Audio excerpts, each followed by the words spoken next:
Last one. Yeah. What is the last one about? Please tell us. The last session. People, the heart of the mediation process. Damn good. So yeah. And it's lying on the YouTube channel. The recording is there. Please watch it. It was, of course, Lisa's wonderful session, and this one definitely is going to be another one. But Lisa, what I'm going to do is I am going to first put up what we are doing. That's the important part. Then we'll talk about you and then the topic. Yep, that's okay. Okay, not this. This is not Lisa. This is Lisa. Okay. Was that you or not? Yes, that is you. So what are we talking about? No, what on my screen there's another one opened. It's on his own trip. So basically redefining mediation spaces, that's what we're doing. And of course, this is the World Mediators Conference. The idea is talk about any topic that you want, pick up the topic, we'll have the discussion, and people can join the discussion if they want. So supposed to be panelist kind of thing. No, it's not going to be, it doesn't seem to be that there'll be too many sessions this time, because I did send out a message saying you have to be part of the World Mediator Circle and a patron concept. I think that doesn't work. No one wants to be part of that. So maybe I should not make that mistake again. So, okay, what's coming up? Let me just put that up. So what's happening on the 29th? That's also going to be an interesting session. That is Buddy Mayer's session on neutrality, polarization, and mediation. So this should be interesting. This is again same time on the Monday. Then there's another interesting session that's going to happen is with Luis Ore.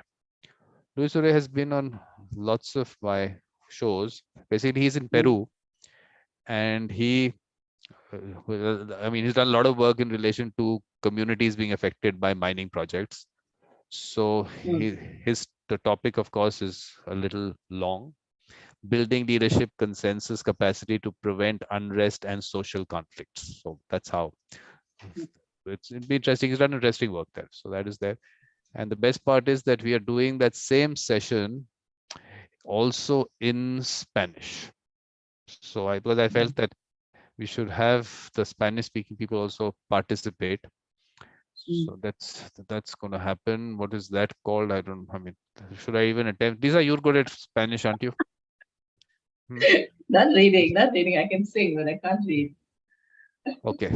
Pues construyendo capacidad de liderazgo de consenso para prevenir conflictos sociales. Okay, whatever. So this is going to happen on Tuesday. So 30th, we have the English one and then the Spanish one. So that's what it's all about, Lisa. Now it's about you, the topic, and please. Oh. Must I introduce myself again? Yes, it's a different session, different. Who knows? Okay. All right. So I'm Lisa Valian Thomas from South Africa. A lawyer by profession, recovering litigator, but I'm primarily involved in legal education. So I train lots of baby lawyers, those that are just graduated or those that are getting ready for admission and being called to the bar. So that's my current pursuit. And of course, my personal passion is ADR, specifically mediation. So I've moved away from litigating in the law practice. And so now I'm sharing my thoughts today on actually a lot of, I don't know if it's already in textbooks or anything, but for me, it's somewhat daunting because it's a lot of new thoughts, a lot of my own ideas. So there'll be a lot of question marks, a lot of questions posed in my slides, because they're literally just my thoughts down on the slides, which I'm hoping I can put together a coherent presentation and of course create dialogue. And if there are new ideas, then they are always, they are fairly open to challenge and to scrutiny. So I do welcome further discussion. But tell me, Lisa, can we do this to your name? Can we make this your name? That's fine. Sounds good. Because that's what fine. Lisa likes to call us as, law mom. So yeah, that's fine. That's fine. I tend to sign off my LinkedIn post as law mom. And that's become, even off LinkedIn, people message me, they don't call me by my name. It's just, I know, Mom. Yeah, so I'm actually looking into to try to protecting the brands actually. So I'm getting quite serious so far. But that's fine, that's fine. That's what I go by. If anybody is following me on LinkedIn, then I'm a connection. Perfect. So yeah, today I'm talking about redefining mediation spaces, and I think it came out of our initial chat, Vikram, where we spoke about doing things under the tree, and that actually made me think. And then of course I came up with the topic, but I had to go and flesh out what it actually means and unpack it, and so hopefully I can put out some thoughts there and engender some debate. So yeah, so this is my. But did you watch that? You should have watched that session. Bringing people under the tree from the last conference. A very interesting session it was. Okay.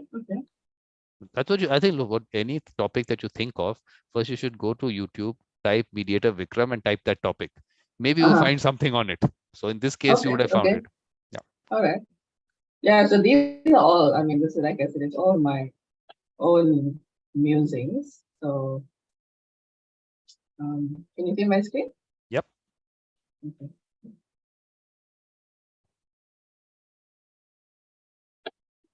Looking at March.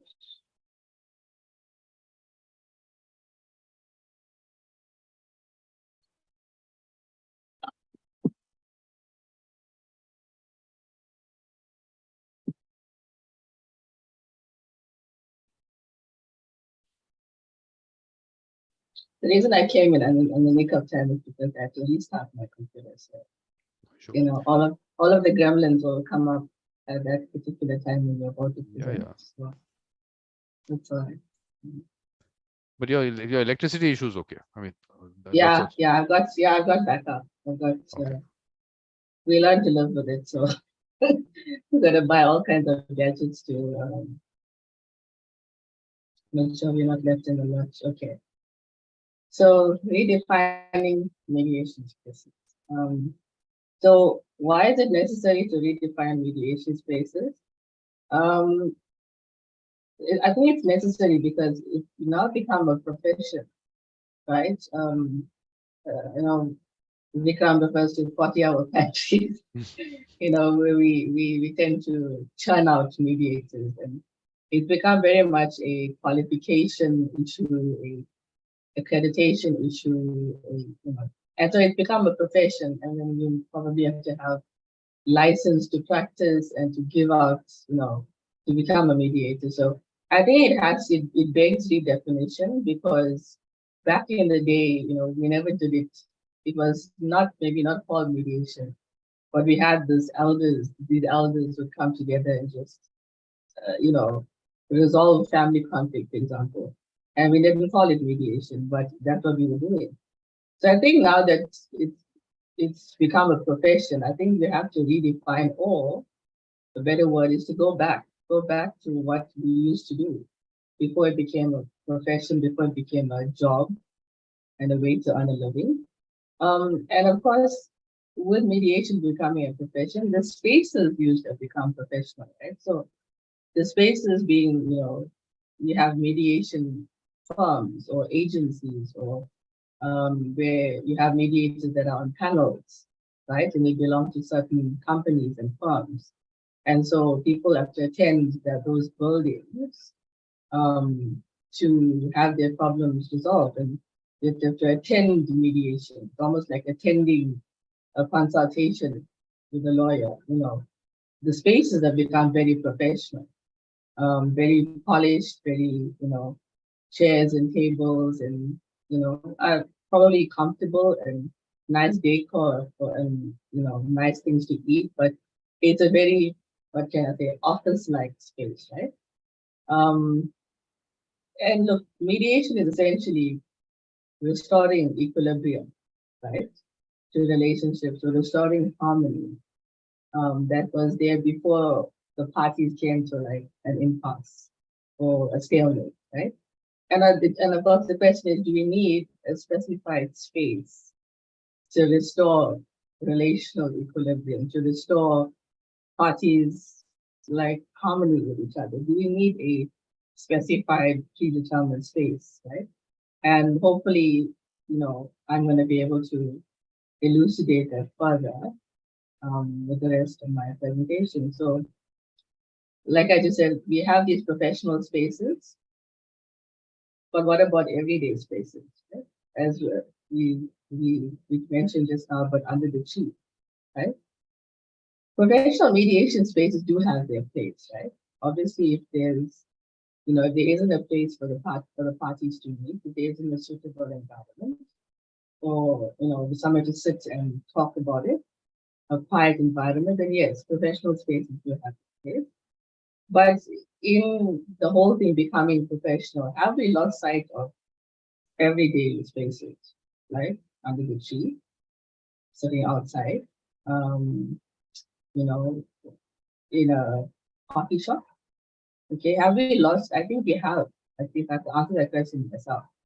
I think in the whole professionalism of mediation, or the professionalizing of mediation, we've lost sight of everyday spaces, right? And professional spaces, in my humble opinion, they create dependence on formal processes.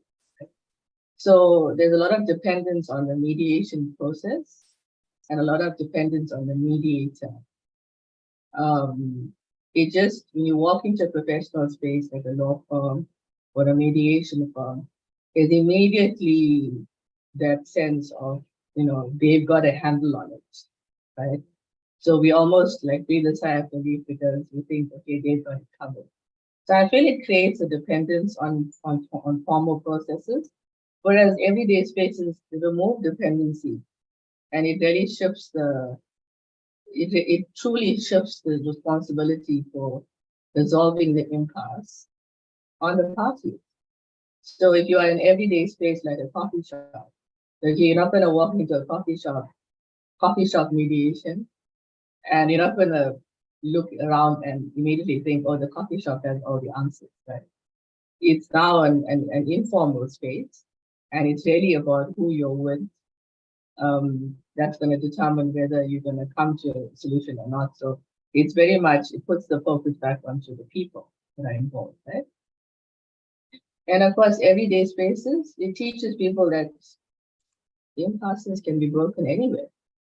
Okay, I mean, high-level negotiations, international negotiations, political negotiations. I mean, if they were to not meet in boardrooms and maybe meet with lots of security in coffee shops, okay, I think some of the problems will turn out to be not so problematic. I think we can really, dial down the severity of some things if we just learn to embrace everyday spaces. And when you're learning to do that, we tell people also that we can resolve anyway, right? Spaces facilitate the process. I think it's underrated, or it's not something that's talked about, or maybe taken for granted, that if we have a certain minimum requirements space, if we just tick certain boxes, then the space is conducive to mediation. Right? So it's an underrated or underestimated contributor to the resolution process. And how a person feels in a space, it does contribute, or it detracts from the quality of the resolution. Because again, you're walking into a professional space versus you're walking into a coffee shop, right? The moment you walk in, the environment evokes a certain feeling. The professional space can evoke a certain feeling, and an everyday space can evoke a certain feeling. And of course, if you are walking into the firm and you have this feeling of, okay, the firm's got it sorted, right? that you're not going to be want to be so involved in the resolution, or you're going to think the mediator has all the answers, or the firm has all of the answers. So I do believe that how the person feels in the space, besides the space itself, whatever it evokes in the parties, it can contribute or detract from the quality of the resolution, right? And of course, there have been attempts to create hybrid spaces. So I've seen a lot of pictures on LinkedIn where, top mediation firm, they'll have catering, they'll have nice, modern decor and paintings and just big sofas. And so there has been, I guess, some kind of tacit acknowledgement that professional spaces do need some dialing down, I would say. Does need some severity softening, that the space itself has to be made comforting. Okay, it has to be made conducive, that the office space is not by itself conducive to the resolution process. Right? Feelings about spaces. Like I said, a professional space, it evokes, any space evokes unconscious feelings in people. Like I said, you walk into an office, right? Or you walk into a living room. The feelings come up without you even acknowledging them, right? And of course, we know all about, unconscious bias and all of those things that are latent that may not be acknowledged in the whole resolution process. But I think the space is so crucial, and the feelings that they evoke in the people that are there to have their problem, the issue resolved. So I think we have to acknowledge that a professional space does evoke a certain set of feelings or category of feelings, as opposed to an everyday space like a living room or a coffee shop. It also evokes, and of course, the big difference between the two is formality and informality, right? You're going to feel much more comfortable in a living room or in a coffee shop. And the focus is now more on you than the environment. Whereas if you walk into a professional mediation firm, it's the prestige of the firm. It's the mediators that are assigned to your case. It's the panel that is, that the company, the firm is famous for. So it's going to create all of those feelings, and those have to be acknowledged as contributors or detractors from the mediation experience. Professional spaces create barriers, right? They create natural barriers. So I'm not demonizing the professional space. Like I said, they have its place, but we have to acknowledge that they do create. Okay, because if you enter even a criminal entering a courtroom, right, immediately he straightens up. Okay, there's something about the environment of uprightness and legality and righteousness maybe, that causes him, even in his handcuffs and his orange jumpsuit, he stands up straight, right? So when we enter a professional mediation space, immediately the parties are going to tempt up. They're going to walk straighter. They might even dress in a certain way or pull their jackets, target their jacket and make sure it's on straight, right? So that evokes, unconscious changes in body language and demeanor. And again, that can either contribute negatively or positively, depending on how much you acknowledge it and how much you factor it into the resolution process. Right? And of course, professional spaces affect all the language that is used, whether it's verbal or body. Okay, so even in the verbal language, you're going to speak a little bit more proper in a professional mediation space, even if the mediator is being informal. And I find this in an everyday setting, not in a mediation necessarily, but if I'm in a formal presentation, like talking to students, and I'm trying to break the ice and crack the tension, the environment is still formal, they're not taking, they don't take to my jokes. They still tense, they don't want to talk, right? So that is about being in that professional space, that it causes people to naturally tense up, right? And that's obviously not a good thing. So again, I think that's where the whole acknowledgement of, creating a hybrid environment, we acknowledge that we do have to soften the environment if we want people to feel comfortable and focus less on the environment and more on solving their problems, right? So each mediation is already fraught with unique dynamics, right? In my last presentation, I emphasized not having generic approaches, right? Even though relationships are categorized as mother and son, or parent and child, teacher and pupil, employer, employee, but each one that comes with a problem is unique. Those relationship dynamics are not generic, they are unique. So you already have that to deal with, right?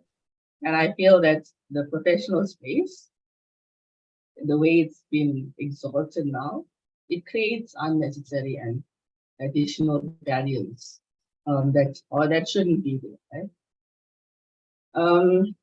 The controversy of neutral spaces.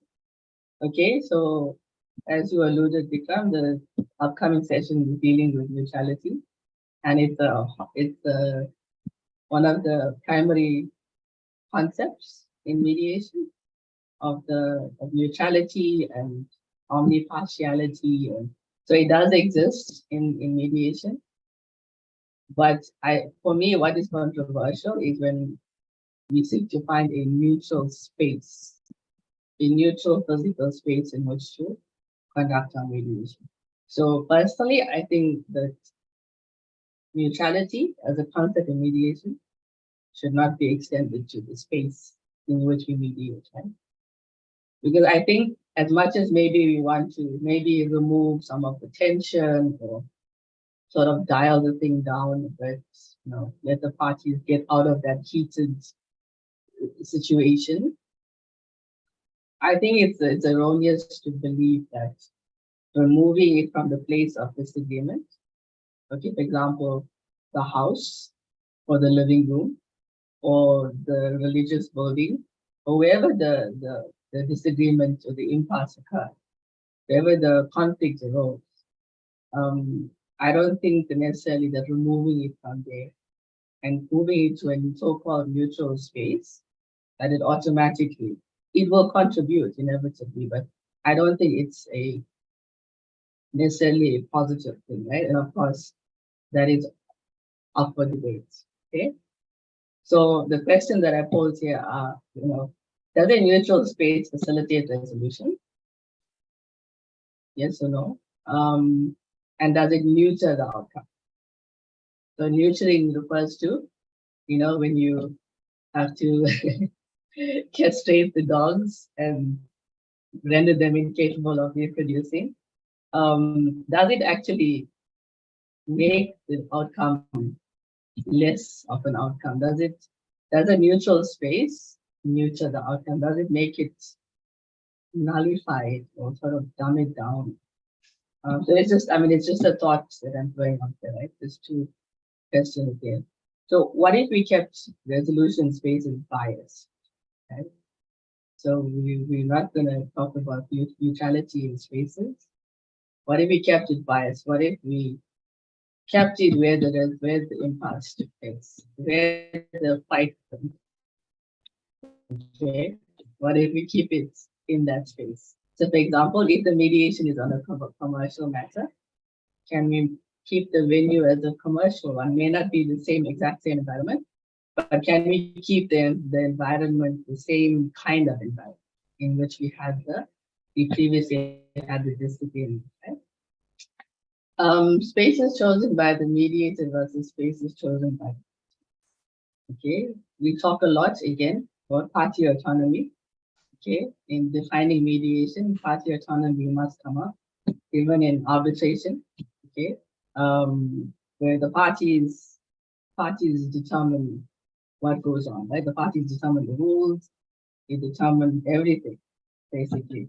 So I'm saying that autonomy should also extend to parties choosing their own mediation space, right?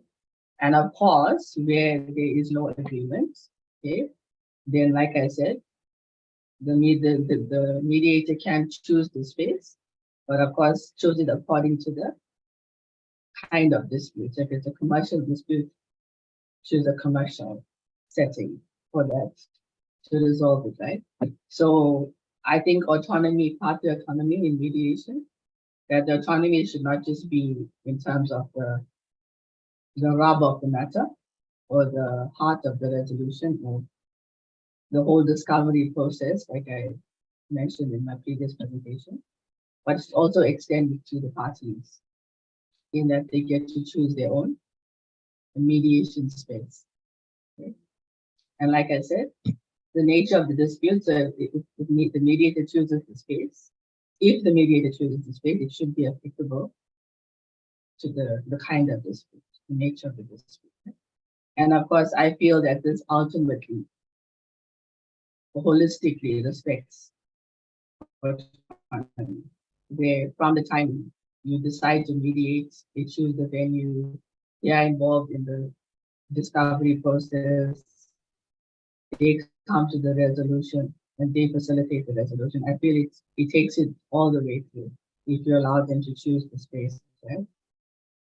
And of course, mediation space is chosen by the mediator, presumes that the mediator knows best, okay? And if you're going to treat each one as unique, um, I think that's a dangerous presumption to go on, because you don't know what the parties need, what kind of environment they might need to facilitate their own resolution. So again, it would be helpful to give them that autonomy as far as possible, and only where they are not able to agree, then the mediator can choose the space and propose it to the parties. Right? Mediation spaces chosen by the parties presume that the parties know best where they are most comfortable in coming to a resolution.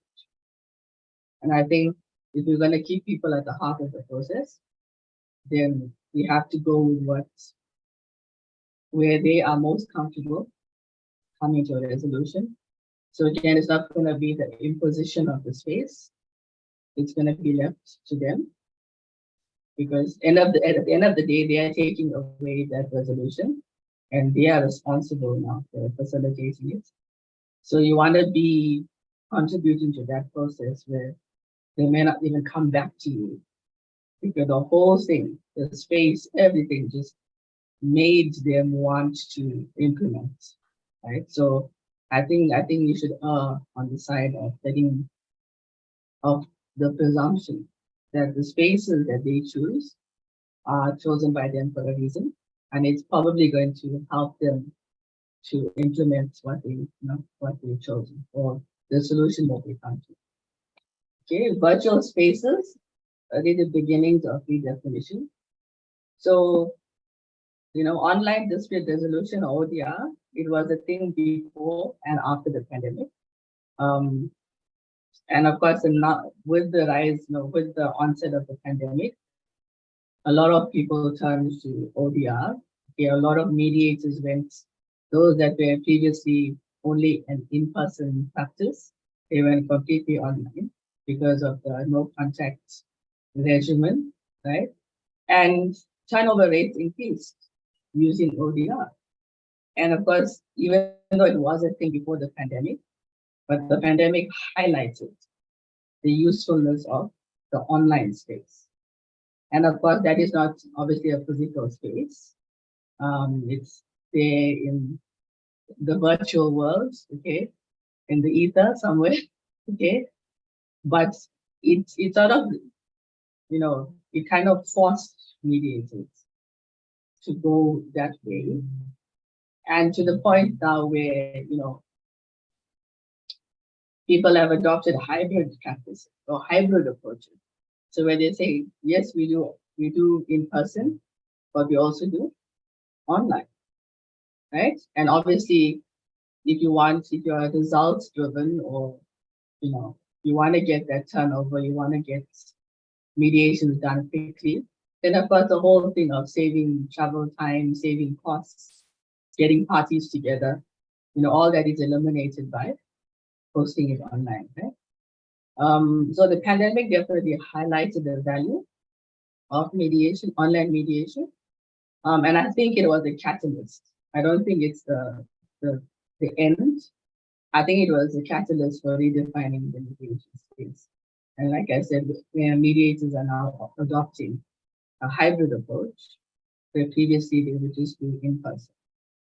And I think from a business point of view as well, in case we have another similar pandemic situation, that mediators don't want to go out of business and we want to still be relevant and be available.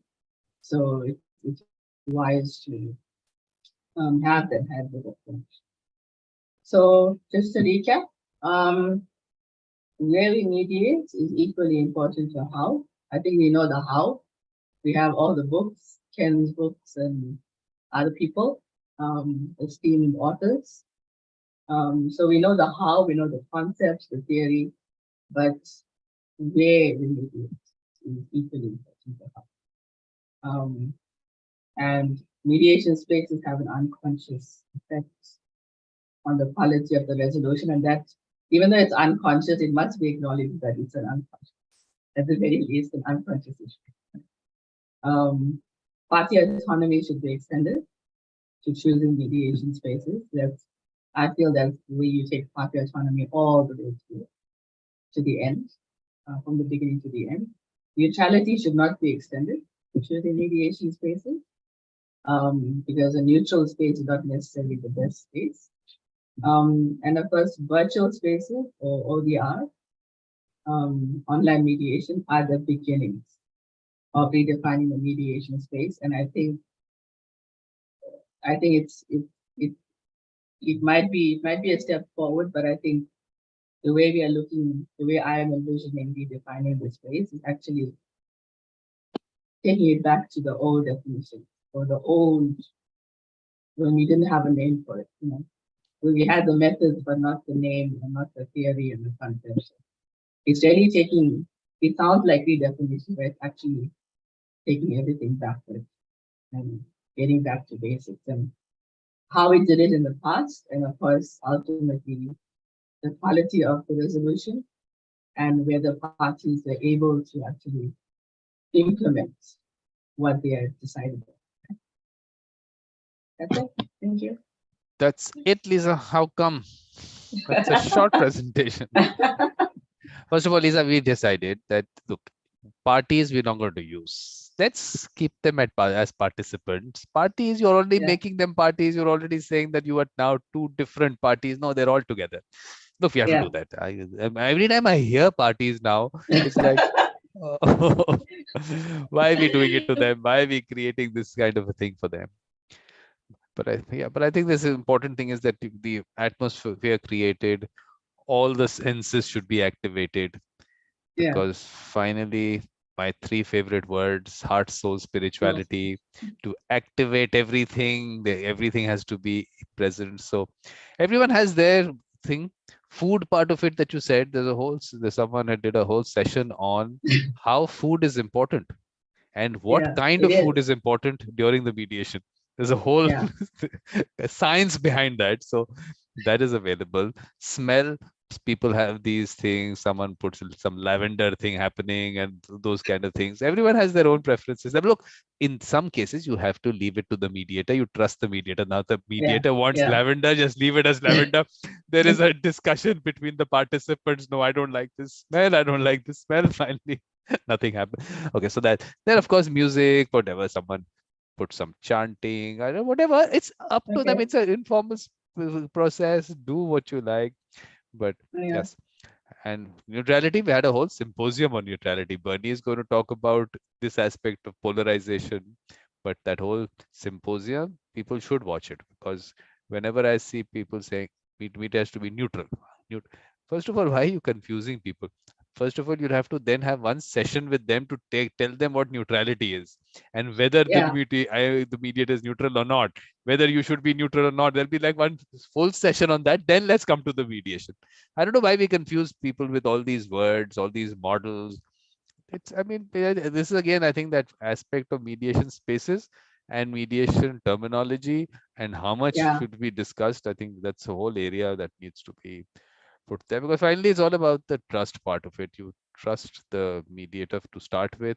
Then you said, of course, party self-determination in relation to space. That part of it, I think, still leave it to the mediator. I feel that when you Mm, have trust, the person knows what space mm, will be best for you. Like I said, yeah. what smell will be best for you. Leave it to trust the guy.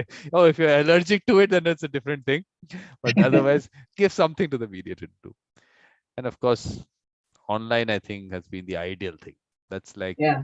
a space which has been perfect. I mean, you're sitting in your comfortable space. I'm sitting in my comfortable space. Can't get better. I'm telling you, can't get better than that. Yeah. So these are some of the thoughts that I have. And what else, Lisa? Anything else that you feel needs to be further discussed in relation to your presentation, or you think this is it? Everything is complete. No, I don't think. I think I've opened a can of worms, like you are, and I said it's open. It's open because it's new, or it's my own new thing. It's open to fair. It's fairly open to scrutiny. So, um, I think even when it comes to, we should leave the space to the mediator to choose. I think it would be handy to offer the people or offer the participants. Do you want to choose your own space, or are you? I think you can still put it out there, um, as opposed to saying I'm going to choose it. Obviously, the online space. I mean, that is even there too.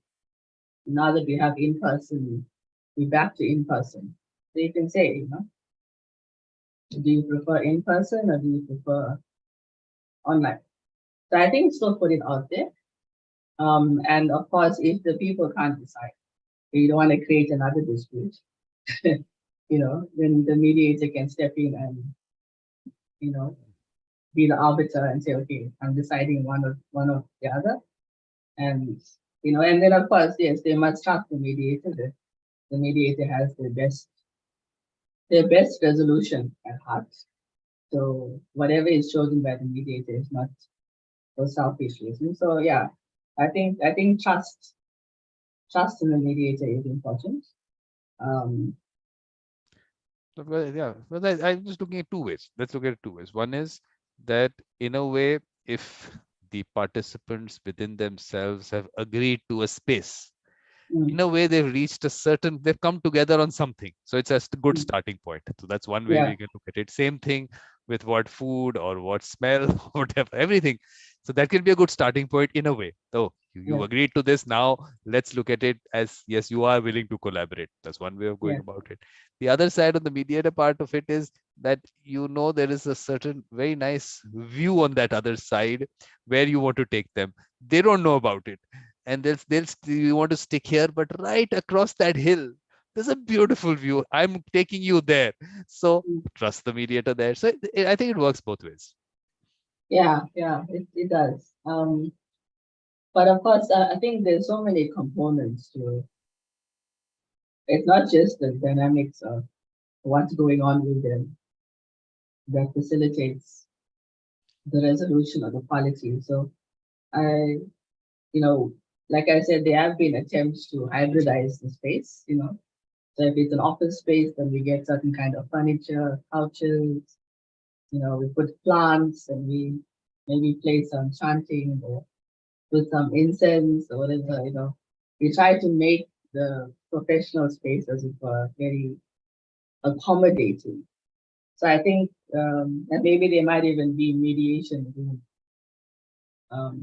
Like we have hybrid law practices where they have a mediation room. They have a room just not in an office with the officey vibe, but with a very comfortable thing. So I think there's definitely That's an acknowledgement. Okay, and I think it can translate to out of the building. I think when you're walking into an office building, I feel, Yeah. it creates a certain, you go through the reception and the lobby and the security, and it's like, oh, it's like a formal process, even though you emphasize that it's informal. All these things start to come into the participant's mind. It's a very formal process. I'm going to meet with this big shot mediator in his office, and he's famous on LinkedIn, and I'm so nervous. And I definitely think we can, and I think that's maybe the thing about the professionalizing of the thing of mediation, is that it can create certain aura around certain mediators, and then that can again unconsciously affect the process. And then if they're walking into a building and they're going to meet this very famous mediator who's famous for 100% success rate, and it's like these things cloud the mind. So I feel, I mean, maybe if it was the same mediator saying, hey, let's meet in a coffee shop down the street from your house, I feel it can deconstruct certain unnecessary baggage or connotations that come in. So that mediator might be very good at his job and very friendly, able to break the ice, able to get the parties to face each other, all of that. But it's just the things that people have in their minds when it comes to professional people. That when they walk into that building, they are not buying the whole informality of the process. Whereas I think if you change up the space, maybe there was another building outside that building, like a little annex where you can say this little code here is only for mediation cases, and you walk into that little side building. I think we can just deconstruct mentally for the participants. Okay, this really is an informal process. Look at the building, look at the furniture, look at the colors, the food, whatever. And so when you walk in there, you automatically buying this whole informality. You're buying the mediator doesn't have to work doubly hard against the formality of the environment, you know. So I think we can still work that. Maybe we won't go to under the tree immediately, but I think we can definitely, you know, just dial down the environment where the mediator is trustworthy, he has the party's trust, but when you move it into another space that is not traditionally associated or not professional, where there's no professionalism associated with that space, I feel it just does something. And of course, coming from law practice, people they stiffen up when they walk into the reception. So you can be shaking their hand, you can be laughing with them, saying hi, do you like some coffee? And they're like, no, no, and they're looking around nervously, even though you're trying your best to be friendly and maybe break the ice. So I do feel we can, the online space is a start, you know, because again, it's comfortable environment. So the participants are in the comfort of their homes, and the mediator is elsewhere in their office, wherever.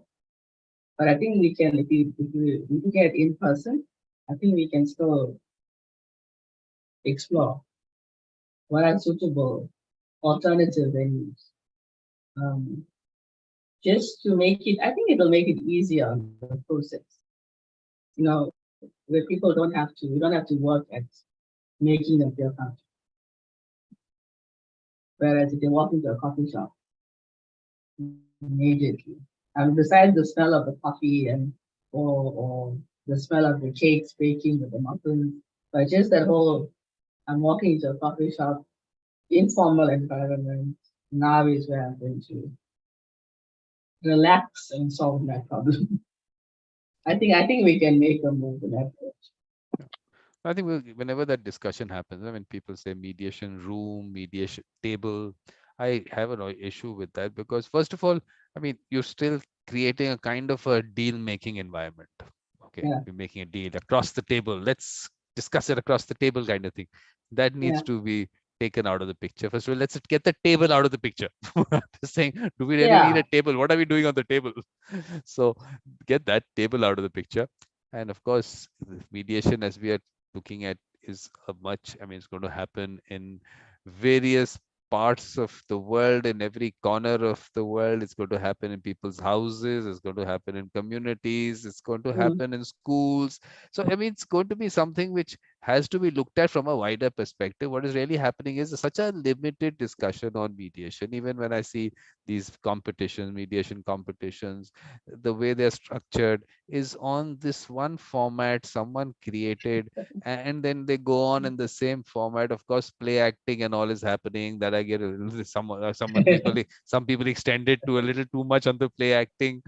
So it's, they're just being given this, that this is mediation. I mean, I just want that to, I want to change it to the extent that let them actually, let people watch actual mediations. And that also, I don't, do they really need to? It's your way of going about it. I mean, everyone has their way of dealing with things. You can't say that, okay, so this person interacted in this way, so I should do the same thing. It's not going to work for you. So Yeah. it's just have to have that thing in you that yes, I can connect with people in the way I want to connect, and I can connect is the best. So wherever it can be, wherever the space part of it is, of course, totally going to be, actually will be different kinds. It's just that because we talk about the mediation table and the mediation room because of that limited concept of mediation which is discussed. And the other aspect is, I think these are, we also have to talk about the role of lawyers in mediation, which has in some parts of the world is actually a little too much. And I have been saying that, first of all, that means you haven't understood the mediation process to say the lawyer should be sitting there. Then I think you've got the mediation process wrong. So Mm. maybe the lawyers, because they control mediation in some parts of the world, they've brought in their environment which they are comfortable with. So neither the mediator nor the participants have chosen it. It's some other Yeah. people Yeah. who should not even be part of it. They are Yeah. choosing. I think that's also what gets people in that, to stiffen up is that mediator equals lawyer. So the mediator must be a lawyer. They must be qualified in law, or they must be very strict and serious. And so I think and introducing lawyers into the process, yes, sometimes it's necessary in cases of specialization, but I think it really confuses people, the participants. And then they cannot tell the forest for the trees, and they think mediator is lawyer is mediator, and then it's like, who's actually on our side? So I think it definitely, having a lawyer present, you can maybe, even if it's in a coffee shop, if you're having a lawyer's conference, if you're having a meeting with a lawyer, they are not relaxing, okay? They are tight, they are tense at all times. So to have a lawyer as part of a mediation, I think the environment might not even play, might not even matter, because they will bring formality anywhere. They will bring intimidation anywhere. And if you have a mediator and a lawyer side by side in a mediation, you ask you for trouble, I think. You might even, like I said, negate the nice coffee shop environment or ambiance, and everyone will just be like stuck because there's a lawyer here. So the mediator and the lawyer must be in cahoots, or they're the same qualification, or then there'll just be all this confusion. So definitely, I think who we include as well, um, it can be the most comfortable, most commonplace space, like your living room, but there's just the presence of certain people, maybe even like a minister or like a religious figure that will just suck all the oxygen out of the room and just make any environment tense up, no matter how comfortable or how inviting it is. So yeah, so the people that's supposed to be there have to be there, and no unnecessary um, party, because we don't need specialization most of the time. So to have an expert there, it really throws the whole thing off. It really throws off the informality. the parties are not comfortable. They may be comfortable and trust the mediator, but how do you establish comfort and trust with the expert? And do we need an expert? Can we not try to sort this out and maybe as a last resort bring in an expert? So definitely who's involved might just negate whatever space you're in. So that also should factor in when you're thinking about where we're going to do stuff. And of course, the table. Again, a table is a physical barrier, right? We're doing deals over the table. That's a physical barrier that, again, we want to take out unnecessary barriers because the participants are coming with barriers, right? That we have to break through and try and make them face each other closer and closer. So if you have things like table and whether it's a long table, round table, tall table, short table, there's something in the middle. There's something physical in the middle. And you don't need to have something physical. You're already dealing with psychological barriers now that we have to break through. So, and either can you have it in a circle? We're not Alcoholics Anonymous. Okay, you don't have chairs in a circle and everyone says, "Hi, I'm so and so, and I can't have my problem mediated." So this is, we have to talk about your Alcoholics Anonymous experience. I think that's more interesting now. You brought it up. You brought it up. We don't know. I don't know what it's all about. You brought it up.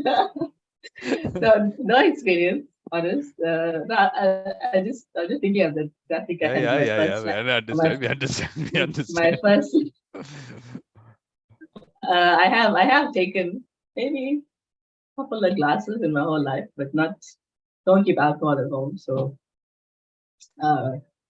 no alcoholism. But I'm just thinking of the graphic on my first slide where it has that circle. We don't want to create that kind of environment. Like everybody stands up and they have a say, and then it's like forced participation, and also it's how you arrange the furniture, etc. And I think also if you get people maybe to like pull up their own seating, choose where they want what seating they want, pull another couch closer, or pull a chair, or get a bench, or whatever makes you comfortable. Don't have predetermined seating.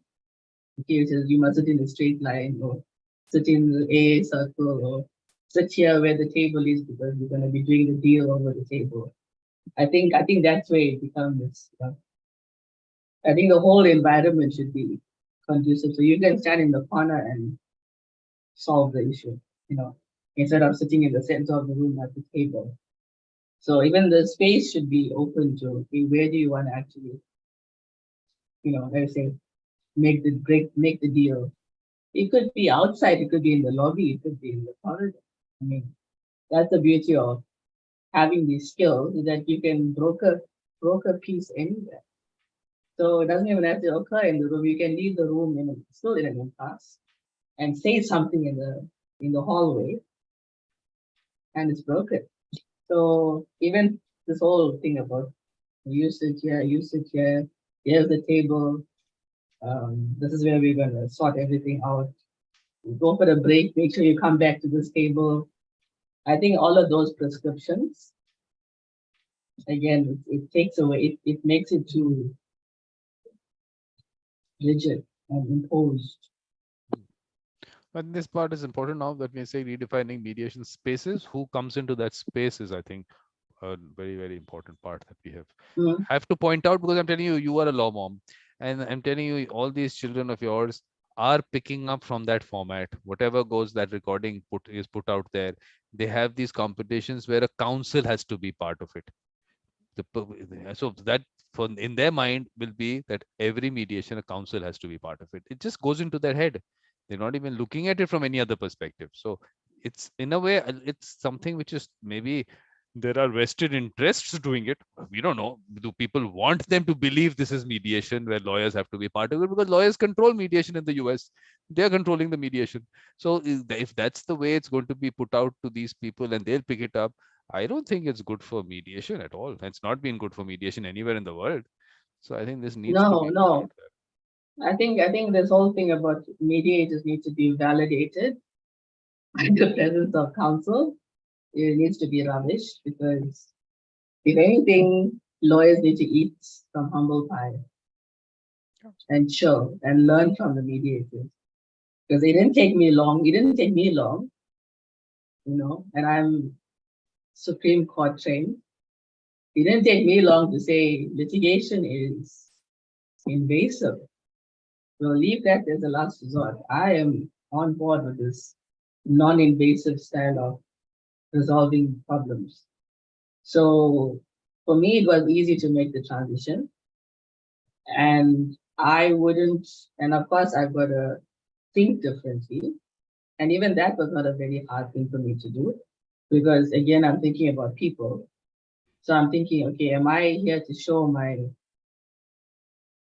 academic ability or am I here to help people? So that's what it boils down to. And if that's my ethos, helping people, then I'm not going to focus on being a lawyer. I'm not going to, the lawyer brain is it's going to pickle until it's needed. It's always needed at some point, but it's going to stay on the back shelf. But this whole thing of mediating and having lawyers as part of the process is just, for me, I think maybe that's why it became a profession, mediation.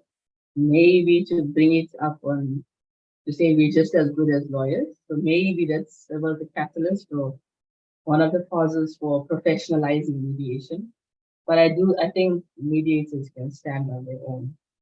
They need to stand on their own, even without the 40-hour factories. They need to be able to say what we do works, even without letters behind your name. What we do works, and hear all of the testimonies of people that we have helped in professional spaces, in offices, people on the streets, our family members, church members, whatever. Here are the testimonials. You may argue with my professional capacity, but these people's problems are solved or resolved and they are moving forward. They're not stuck in a court system. So, but I mean, is the law mom going to take up a topic which I really want people to discuss? mediation Mondays. I'm a certain, I plan all my content. So I thought I'll have a slot every Monday and I've brainstormed some topics. So I need to write out the body of those posts and schedule it. No, because I have to break it down. I have to also reintroduce what I am passionate. So now I'm always talking about what they are passionate about, what they are involved with, which is all of their qualification and training and making it easy for them. So now I have to slowly work in, okay. And of course, through advertising my slots at the conference, I've slowly got them to bite a little bit. So I want to introduce them to what it is that I am about. So I thought about Mediation Mondays and of course, looking at all the stuff that's going on here, especially court annexed stuff. Oh, yes. We forgot to talk about that, Lisa. We forgot to talk about this aspect that the spaces have been created in courts. That you haven't spoken about. That's a very important thing which goes totally against the concept that this person has to walk into a court and then walk into a building.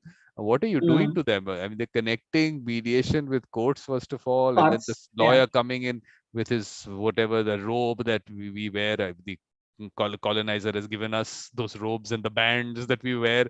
A guy walks in with that. And the bub. So that part you haven't spoken about. Yeah. That is also important. Yeah, no, that this topic, I mean, is obviously it's open. Maybe I'll include it in a post. Maybe all of my PowerPoints will be the content for posts. I can always do that, but definitely court is not, number one, court and mediation should not be in the same sentence. And you cannot have a court annexed mediation is an oxymoron. Exactly. This is that's also important. That it's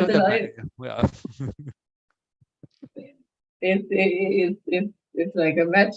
It's not a match. It's incongruent. It doesn't go together. It's oil and water.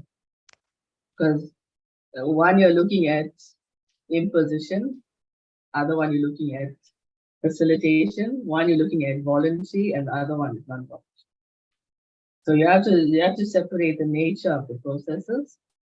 You have to know what the nature of each process is. You cannot have imposed. If you want to have imposed solution, go to arbitration or go to litigation.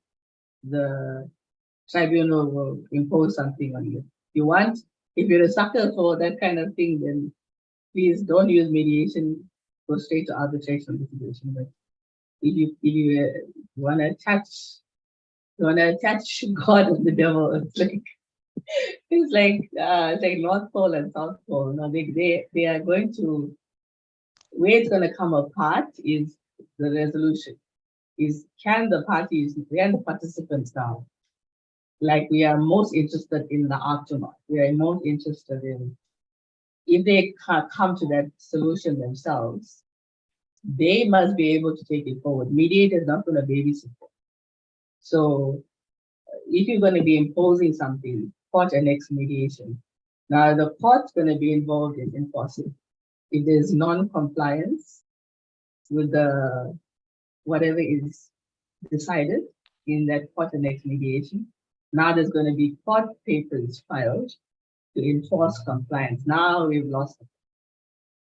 So that's something that I will definitely be talking about, because here that's all we do is that. I don't care about even South African mediators posting anything about, like the way the Americans, I have to give them credit, okay? My American colleagues, they post a lot about this stuff, the mediators. Yeah, it's like, you only hear about the factories. We have this training and that training. And so I know who the trainers are. But I'm saying, where's the people that are doing it out on the street? Where are the products? Where are the, what are they doing, the people that you train? Are you, why aren't they speaking about the stuff that they've learned and now they are solving people? So I don't care about that. I mean, I've been introduced to some of the mediators at the symposium, like Virash and I forget the other lady's name, other Indian lady. I tuned in because I was interested. Hey, there's mediators on Indrani? Indrani, yeah. I was like, hey, I don't know these people. And even the lady that was there for Ken's inaugural session, Tracy. Yeah, I was like, I don't know you, And the thing is, there's no visibility. So it is a lot of work here, but I will use my platform to evangelize, and of course to make that, keep these two things apart. But there are certain oxymorons which need to be discussed. Mandatory mediation and even mediation advocacy. Everyone keeps talking about now mediation advocacy training. Exactly. So the concept being that you want to train lawyers for mediation and you call it mediation advocacy. I'm saying that is oxymoron by itself. Mediation, advocacy. I think everything has become something that's create this training program around it. Now, whom do we target? Now let's get the lawyers in. So we'll call this mediation advocacy course and they will come into it. So but these oxymorons have to be discussed at some point of time. I think why not? These I just think of one topic session on mediation and oxymorons. Or oxymorons in mediation. Yeah, that's a nice one. Think about it. We'll fix up a date for it and let's just talk about it. But okay, but now these are what about the mediation circle, World Mediation Circle? Are you doing something about that in South Africa or not? I've got a couple of ideas, but like I said, I need to find these people. So I want to reach out. Let's just put out but these people, we have to reach out to the people now. How do we reach the people? That one question I told you we have to ask. Yeah, I want to find the like-minded people I'll get you lots of like-minded people. They have lots of like-minded people, but no one is willing to Okay. go beyond the like-minding. We have to go to And people, I the will go people. beyond the like-minded. I want to find the tribe, even if it's 5 people, Look, I'm telling you, because Lisa, but let me tell you, I also thought this. I'm getting people together and then they will take it forward. No one is taking it forward beyond those discussions that we have. I'm saying that we have to reach out to the people. That one question I said, let's just put out one question through WhatsApp, emails, wherever. Just who are those people in your family, community, school, college who have that mindset where they help people resolve disputes? I just one question, just circulate it throughout.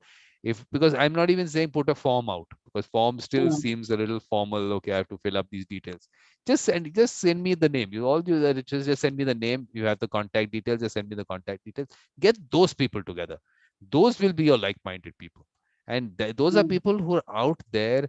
And once you get them together and you're talking about mediation with them, and they will connect with it because they have that mindset. Now you're just putting words into their mindset. They know what mediation is because they're actually practicing it. So we're just yeah, putting those words and saying this can be created as something that you can take forward. Maybe not right now it's full-time thing. Maybe it can be a yeah, part-time thing for you, but please do it. People trust you. Important thing is what we're doing is we're asking people whom they trust or whom they can yeah, trust to help them resolve. So we'll get those people in. And I'm telling you, you'll be really happy when you're looking for like-minded. You will be so happy when you meet these people. And this is going to be a large tribe that you will get. So please do put that a crowd, which is what I've been wanting people to do for it's been in years now. But no one goes beyond that one thing. There was this guy from Ghana, first symposium we had. He actually put out a form that 2 years back. Okay, he said okay, asking for details. Then I said, what happened yeah, after that? Nothing. He didn't take it forward. I was really happy. He's actually created a form and he's going to send it out to people. Maybe where he yeah, went wrong was that he asked too many questions. Maybe it was should have been just simple at the first stage. So that's what I'm saying. yeah. Lisa, put that out and let's get the people in. Mediator mindset. Yeah, and we don't even have to even ask them any technical thing that we need a mindset. All we have to ask them is who are those people whom you trust to help you resolve your disputes, or whom Mm, do your friends, your family, your community, anyone, whom do they trust? Whom will you trust? Anything. The trust word is what I need to put out there that they trust. So yeah, let's put those names out. Let's get them together, which is what is going to be happening now. This conference is, of course, going to go through, but why I'm asking you to do that is because I'm creating the skill development project. That skill development mhm, project is for those people. That once you identify those people, I have that available for them.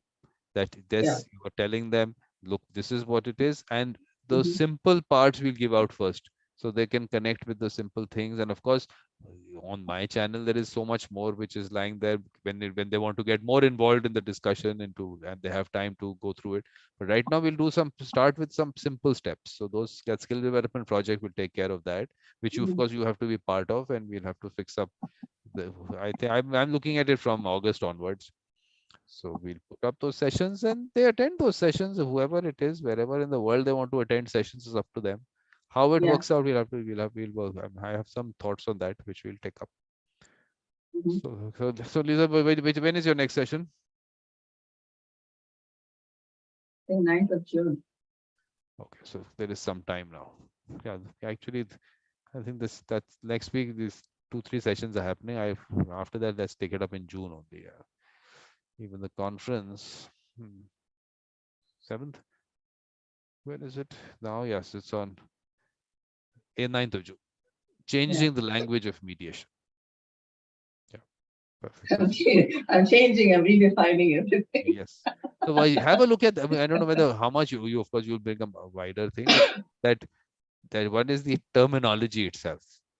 Mm, So have a look at that session that we had last year, terminology, and of course we had a whole symposium on language and mediation. Whether you get time to watch all those sessions, that's up to you. But there's a whole symposium on that. okay.